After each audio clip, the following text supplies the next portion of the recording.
ఇప్పుడే country delight యాప్ని download చేసుకోండి. Download the country delight app now. సొంత కొడుకును ఓ తల్లే దారుణంగా చంపించిన ఘటన అన్నమయ్య జిల్లాలో కలకలం రేపుతోంది. కొడుకు హత్యకు 6 లక్షల రూపాయలు సుపారీ ఇచ్చి మరీ దారుణంగా హత్య చేయించింది కన్నతల్లి. తల్లి శ్యామలమ్మకి 2 కొడుకులు. పెద్ద కొడుకు 22 ఏళ్ల జయప్రకాష్ రెడ్డి మదనపల్లి సమీపంలో అంగళ్ళలో MBA చదువుతా ఉన్నాడు. దురలవాట్లకు బానిసై ఆస్తి కోసం వేధిస్తున్న కొడుకును భరించలేకపోయిన తల్లి శ్యామలమ్మ అంతం చేయాలని నిర్ణయం తీసుకుంది. రెండో కొడుకు విజయవాడలో చదువుకుంటా ఉన్నాడు.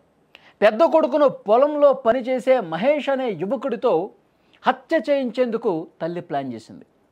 ఇందులో భాగంగా కన్నతల్లి శ్యామలమ్మ ఒక దారుణమైనటువంటి నిర్ణయం తీసుకుంది. 7వ తారీఖున గోళ్లపల్లి వద్ద హత్యకు గురైనటువంటి జయప్రకాష్ రెడ్డి కేసును ఛేదించినటువంటి పోలీసులకు కొన్ని భయంకరమైనటువంటి వాస్తవాలు, నిజాలు బయటకు వచ్చాయి. జయప్రకాష్ రెడ్డి డెడ్ బాడీ ముంబై చెన్నై జాతీయ రహదారి మీద ఉన్న బ్రాందీ షాప్కు సమీపంలో పడి ఉండటంతో హత్యగా గుర్తించి దర్యాప్తు చేశారు. కన్న తల్లి శ్యామలమ్మ మరొక వ్యక్తి సాయంతో ఈ హత్య చేయించిందన్న అనుమానంతో పోలీసులు విచారణ చేశారు. క్లూస్ టీము డాగ్ స్క్వాడ్ సాయంతో ఆధారాలు పూర్తిగా సేకరించారు. ముందు గుర్తు తెలియని డెడ్ బాడీగా గుర్తించారు. ఆ తర్వాత జయప్రకాష్ రెడ్డిగా పోలీసులు తేల్చినటువంటి పరిస్థితి ఉంది. ఈ హత్య మీద కూపీ లాగితే అసలు విషయం బయటకు వచ్చింది.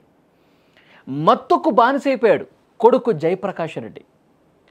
వేధింపులకు గురి చేస్తూ ఉన్నాడు కన్న తల్లిని, కుటుంబ సభ్యులందరినీ కూడా. విపరీతంగా మద్యానికి MBA చదువుకున్నాడు, కానీ మద్యానికి బానిసైపోయి రోజు తాగటానికి డబ్బులు అడగటం, ఆస్తిలో వాటా ఇవ్వమని చెప్పి వేధింపులకు గురి చేస్తూ ఉన్నాడు తల్లిని. నాకు ఆస్తిలో నా వాటా ఎంత వస్తుందో అంత ఇచ్చేయండి, నేను నా ఆస్తి తీసుకొని నా బతుకు నేను బతుకుతా, నాకు మీరొద్దు. రోజు తాగటం, తల్లితో గొడవ పట్టడం, ఇదే పరిపాటిగా మారిపోయినటువంటి పరిస్థితి. ఎంత చెప్పినా వినిపించుకోవట్లేదు. కన్నతల్లి ఎన్నోసార్లు బతిమాలింది, ఇది కరెక్ట్ కాదు, నువ్వు తీరు మార్చుకో, నువ్వు చదువుకున్నావు, ఎందుకు ఇట్లా మద్యానికి బానిసైపోతావు, నీ వ్యవహార శైలి పూర్తిగా మార్చుకో అని చెప్పి పదే పదే కన్న తల్లి శ్యామలమ్మ చెప్పినా వినిపించుకోలా. ఇంకా ఇదే రకంగా ప్రవర్తిస్తూ ఉన్నాడు. భరించలేనటువంటి ఆ తల్లి శ్యామలమ్మ ఇక చేసేదేమీ లేక కన్న కొడుకైనా సరే అడ్డు తొలగించుకోవాలని చెప్పి నిర్ణయం తీసుకుంది. తను టమాటా లోడ్ని మార్కెట్కి చేస్తూ ఉంటుంది రెగ్యులర్గా. సో అక్కడ పరిచయం అయ్యాడు మహేష్ అనేటువంటి వ్యక్తి. అతనితో బేరాన్ని కుదుర్చుకునే ప్రయత్నం చేసింది. నా కొడుకుని చంపేసేయండి, అవసరంలో వాడితో అసలు మాకు ఇంకా సంబంధం లేదు, వాడిని చంపేసేయండి, ఎంత కావాలి. 10 లక్షల రూపాయలు అడిగాడు అతను. మహేష్ అతని ఫ్రెండ్స్ ఒక ముఠాగా ఏర్పడి ఈ హత్య చేశారు. 10 లక్షల రూపాయలు అడిగితే తర్వాత బేరం మాట్లాడుకొని 6 లక్షల రూపాయలకి తెగదింపులైంది. అడ్వాన్స్గా 50,000 రూపాయలు తల్లి శ్యామలమ్మ తన కొడుకుని చంపటానికి మహేష్కి ఇచ్చినటువంటి మొత్తం 50,000 రూపాయలు అడ్వాన్స్, మొత్తం 6 లక్షల రూపాయలు. తర్వాత ఈ ప్లాన్లో భాగంగా ఆ ఊరికి వచ్చాడు మహేష్. ఆ ఇంటి దగ్గరికి వచ్చినప్పుడు జయప్రకాష్ రెడ్డి పరిచయం చేసుకున్నాడు. అతను ఆల్రెడీ మద్యాన్ని సేవించే అలవాటు ఉంది కాబట్టి పరిచయమైనటువంటి కొద్దిసేపటికే మనం అక్కడికి వెళ్ళి మందాగుదామని చెప్పి పిలిచాడు. వెళ్ళాడు. అక్కడికే కాపు కాసుకొని ఇంకొక 4 ఉన్నారు. ఒక సుపారీ గ్యాంగ్ అనమాట. సుపారీ గ్యాంగ్ చేత కొడుకుని చంపించింది శ్యామలమ్మ. మద్యం తాగిన తర్వాత ఒక బేస్బాల్ బ్యాట్ ఉంది, ఆ బ్యాట్తో తల మీద గట్టిగా కొట్టారు. తీవ్ర గాయాలు పాలయ్యారు. తర్వాత అతను స్పృహ కోల్పోయిన తర్వాత బ్యాట్తో కొట్టిన తర్వాత ఫోన్ చేశాడు. మహేష్ అనే వ్యక్తి శ్యామలమ్మకి ఫోన్ చేసి మీ కొడుకుని తల మీద కొట్టాం, తీవ్ర గాయాలతో ఇంకా ఉన్నాడు. అప్పుడు శ్యామలమ్మ చెప్పింది, చనిపోయాడా లేదో ఒక్కసారి నిర్ధారించుకోండి అని చెప్పి అన్నది. మళ్ళీ చెక్ చేసుకున్నారు. కొద్దిగా వాళ్ళకు కూడా కొంచెం డౌట్ ఉంది. అయితే మీరు రోడ్డు ప్రమాదంగా చిత్రీకరించండి, పూర్తిగా ఊపిరి తీసేసి చనిపోయాడని చెప్పి నిర్ధారించుకున్న తర్వాత రోడ్డు ప్రమాదంగా మీరు చిత్రీకరించండి, లేదంటే మళ్ళీ కేసు అయినప్పుడు అందరం దొరికిపోతాం కన్నతల్లి చెప్పింది శ్యామలమ్మ. రోడ్డు మీద పడేశారు. రోడ్డు మీద పడేసిన తర్వాత కూడా గొంతు నులిమి మళ్ళొకసారి, తర్వాత ఒక స్క్రూ డ్రైవర్ తీసుకుని కాళ్ళ మీద గుచ్చారు. ఎందుకంటే రోడ్డు ప్రమాదంలో గాయాలైనటువంటి ఆ గుర్తులు కనిపించాలన్న ఉద్దేశంతో స్క్రూ డ్రైవర్తో అక్కడక్కడ గాయాలు చేసిన పరిస్థితి, రోడ్డు మీద పడేశారు. చనిపోయాడని చెప్పి నిర్ధారించుకున్నటువంటి విషయం మళ్ళీ ఆ తల్లి శ్యామలమ్మకు కూడా చెప్పిన పరిస్థితుంది. చూసారా, అంటే కన్న తల్లి తన పేగు బంధం కూడా పూర్తిగా వదిలేసుకోవాలని నిర్ణయం తీసుకుంది. కన్న కొడుకు ఎంత ఇబ్బంది పెడితే, ఇక్కడ ఒక పాయింట్ మనం అర్థం చేసుకోవాలి. ఏదేమైనా సరే, ఎన్ని కష్టాలున్నా ఎన్ని బాధలున్నా కొడుకుని తల్లి చంపుకోదు.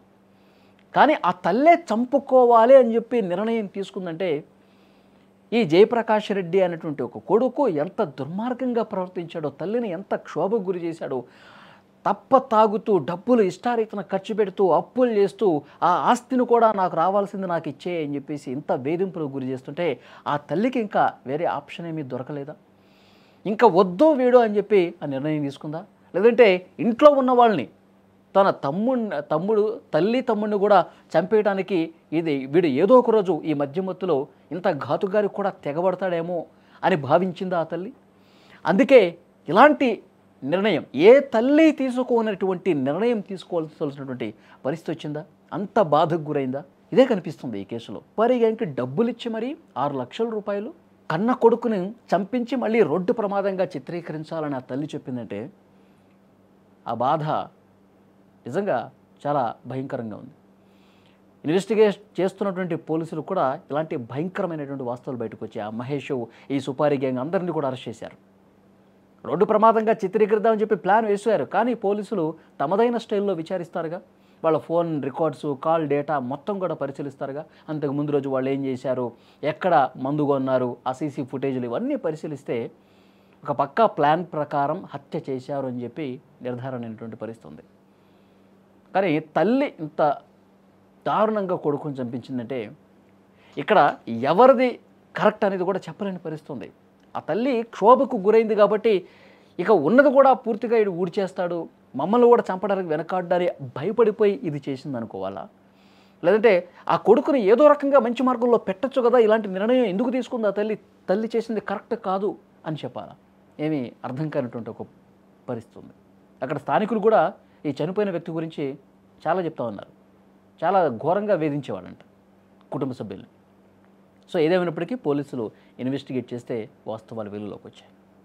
గుర్తు తెలియని వ్యక్తులు గొల్లపల్లి నుంచి గుడిచెవారిపల్లి పోయే దారిలో ఒక వ్యక్తిని చంపినారని చెప్పి సమాచారం మేరకు వాళ్ళ ఫిర్యాది గిరివర్ధన్ రెడ్డి అతను గుర్తుపట్టి అతను కంప్లైంట్ ఇచ్చాడు. మా అన్నని గుర్తు తెలియని వ్యక్తులు చంపినారనే ఫిర్యాదు మేరకు కేసు నమోదు చేసి మేము దర్యాప్తులో భాగంగా సాంకేతిక ఆధారాలతో మరియు టెక్నికల్ ఆధారాలతో విధంగా శ్యామలమ్మ వాళ్ళ తల్లిని విచారించగా వాళ్ళ తల్లి చెప్పిన సాక్ష్యం మేరకు మహేష్ మరియు భానుప్రకాష్, సాయి గణేష్, ఆకాష్, పసల కిరణ్, రాహుల్ ప్రమోద్, మోపూరి హరిప్రసాద్ వీరిని అరెస్ట్ చేసి రిమాండ్కు పంపించడం జరుగుతున్నది.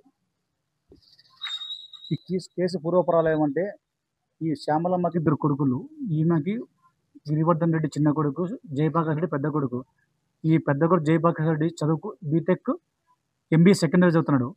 ఇతను 4 నుంచి కాలేజీలో పోకుండా ఆమెను సతాయించుకుంటూ ఆస్తి పంచాలని చెప్పి, అందువల్ల ఆమె విసుగు చెంది ఈ మహేష్ అనే వ్యక్తితో డబ్బులు మాట్లాడి ఆ మహేష్ అనే వ్యక్తి వేరే వాళ్ళు తెలిసిన వాళ్ళతో వీళ్ళందరితో ఈ పథకం ప్రకారము ఇతన్ని కొట్టి ఇతన్ని హత్య చేసినారు.